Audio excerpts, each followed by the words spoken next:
ہر دعا کے ساتھ اللہ تبارک و تعالیٰ کے قرب میں اضافہ ہوگا، یا اکہرا ہوگا یا دوہرا ہوگا۔ جتنا مانگتے جاؤ گے اللہ تعالیٰ سے، اللہ تعالیٰ اتنا ہی قریب کرتے جائیں گے۔ اور اس کے لیے ایک دعا جو رسول قربان جائے نبی کریم صلی اللہ علیہ وسلم کی، آپ نے ایسی دعائیں تلقین فرما دی ہے۔ یہ دعائیں جو ہے نا دعائے معصورہ، یہ عجیب کائنات ہے، ذخیرہ ہے، یعنی اس کی قدر و قیمت کو کسی طرح تولا نہیں جا سکتا، اتنی عظیم چیز ہے دعائے معصورہ، جس کا جو سرکار دو عالم صلی اللہ علیہ وسلم دیکھو کیا دعا مانگی۔ دعا یہ مانگی، اور میں اپنے ساتھیوں سے کہا کرتا ہوں کہ اس کو اپنا وظیفہ بنائیں، اس دعا کو۔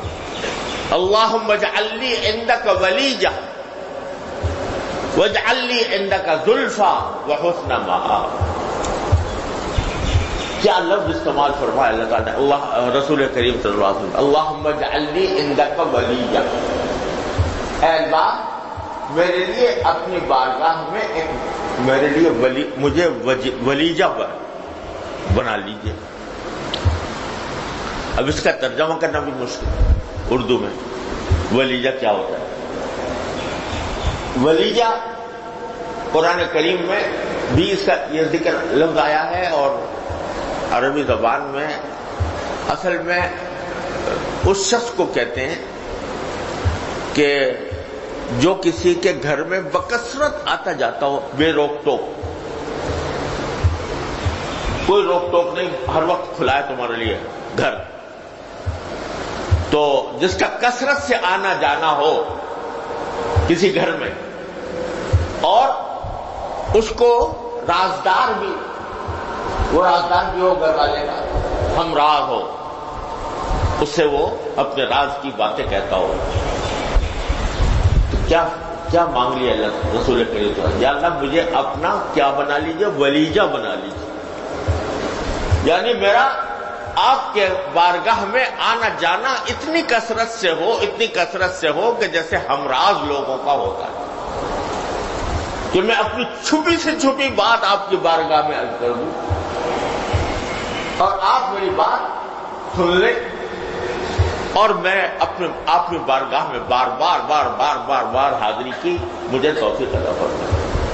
اللہم اجعل لی عندک ولیجہ واجعل لی عندک زلفیٰ، اور میرے لیے مجھے اپنی بارگاہ میں مجھے اپنا قرب عطا فرما دی، وحسن مآب، اور بہترین انجام مجھے عطا فرمائی ہے، یعنی مرنے کے بعد۔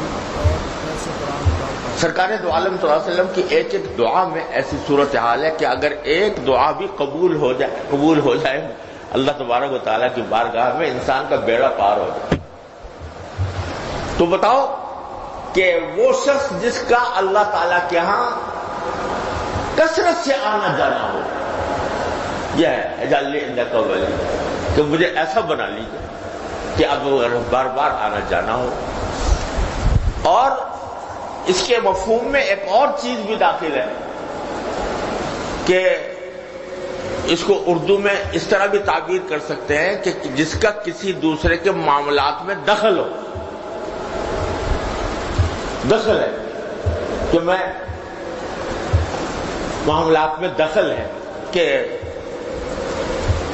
مجھے ایسا بنا لیجیے کہ میں آپ سے بات کروں تو میری بات جیسے کسی شخص کا کسی بڑے حاکم کے ساتھ یہاں دخل ہو جائے تو کیا ہوتا ہے، اس کو یہ ناز ہوتا ہے کہ میرا یہ جو حاکم ہے اس سے میری دوستی ہے، اس سے میرا قرب ہے، یہ میرے ہاں میرا ان کے ہاں دخل ہے، تو اگر کوئی بات کہوں گا یہ مانیں گے، یہ ناز ہوتا ہے۔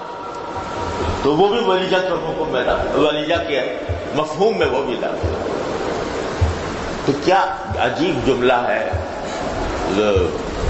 یعنی جب اس کے اوپر غور کیا جاتا ہے تو آدمی جھوم اٹھتا ہے۔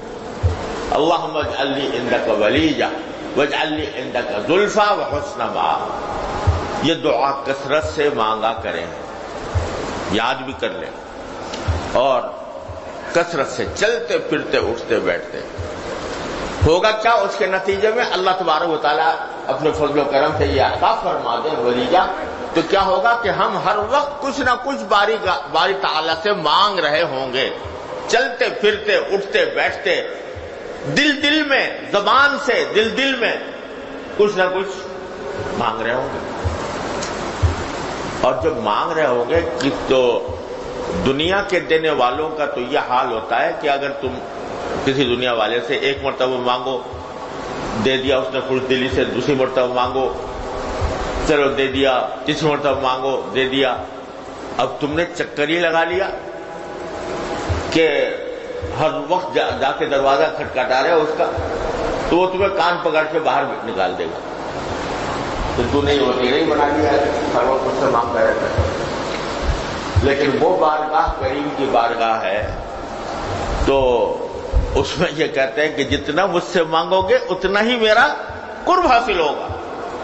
میں دوں یا نہ دوں، میں دوں یا نہ دوں، میری مشیت ہے. میں اپنی مشیت کے تحت جو دینا چاہتا ہوں دیتا ہوں، جو اپنی مشیت کے تحت تمہاری مصلحت نہیں ہوتی نہیں دیتا، لیکن قرب ضرور دیتا ہوں، اپنا قرب ضرور عطا کرتا ہوں. تو منگتے بن جاؤ، اللہ تبارک و تعالیٰ کی بارگاہ میں منگتے بن جاؤ. منگتا اردو میں کہتے ہیں منگتا، یعنی وہ شخص جو ہر وقت مانگتا ہی رہتا ہو.